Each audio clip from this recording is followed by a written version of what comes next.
Welcome back, everyone. I am excited to have you here for part 2 of Toon Shader in Blender 3D.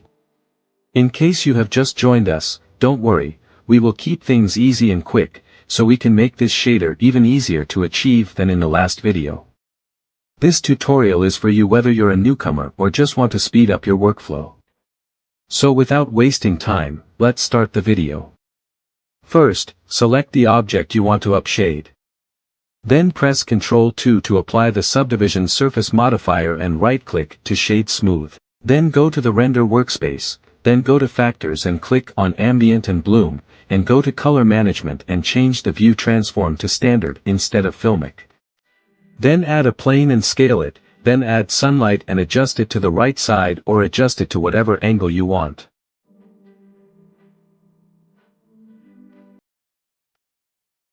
Then open the shader editor, this time without deleting the principal BSDF, add the shader to RGB node and the color ramp node. Add another color by clicking the plus icon on the color ramp and change the type from linear to constant. Then set the sunlight strength to 6 or 7, then adjust it slightly.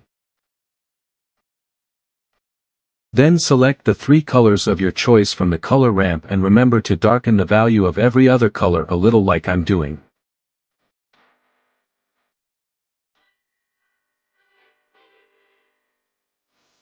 After that, the method for creating outlines is exactly the same as we learned in the previous video. To create outlines, you have to go to the texture panel and add a new texture. Select the emission from its surface and click on the back face and apply the solidify modifier. Go to normals and click on fill and go to materials and set the material value to 1, and select the color of the outlines as you like. Increase the thickness as per your preference, adjust the monkey down and then add some color to your plane.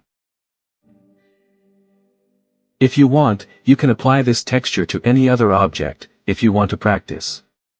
So, without watching what I taught you in this video, you can reapply this texture yourself, which will give you good practice. Well, guys, this closes our last part to the basic toon shader tutorial in Blender 3D. I hope this has made the process a bit easier and more friendly for you. If you found this video useful, then please like and subscribe to my channel for more tips and tutorials on Blender and creative content. I really do appreciate it when I get support from you guys, and it helps me keep making videos. Let me know in the comments what do you want to see next, more about shaders, advanced techniques, or something altogether different. I'd love to hear your thoughts. Thank you so much for watching, and I'll catch you in the next video. Take care.